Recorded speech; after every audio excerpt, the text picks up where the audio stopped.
Patients having an operation are at risk for the development of blood clots in the legs and the lungs. The ones in the lungs can be fatal, and SCOAP surgeons are working to prevent blood clots. One of the ways we can prevent blood clots is by giving blood thinners, often called VTE, venothromboembolism prophylaxis. This VTE prophylaxis, given in the form of heparin or other low molecular weight heparins, is a way that we prevent blood clots. In SCOAP, we monitor whether or not VTE prophylaxis has been given. We also monitor when they were given, for how long they were given, and whether or not they were prescribed when the patient left the hospital. This adheres to the evidence that blood clots occur most often once the patients go home.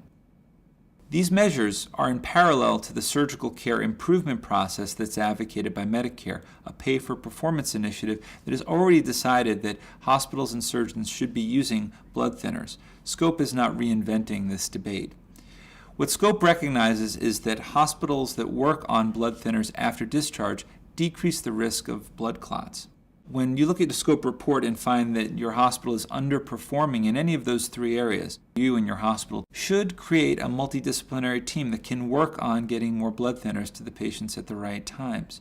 This can involve the best evidence practice patterns of other hospitals, but also pre-made order sets or other guidelines that are available through the SCOAP collaborative.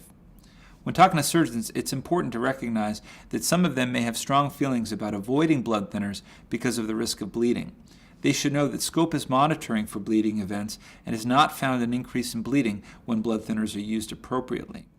It's also important that they understand that the SCOAP surgical checklist calls out when patients should be given blood thinners and whether or not they are appropriately dosed. It's important that they adhere to the SCOAP surgical checklist as a way to make this happen every time.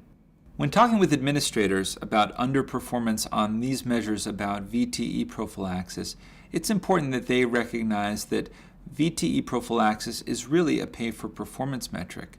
It's also important that they understand that over 55 hospitals in the state of Washington are working to make Washington State blood clot free. And one of the best ways to accomplish that is to give appropriate blood thinners at the appropriate time for the right patient.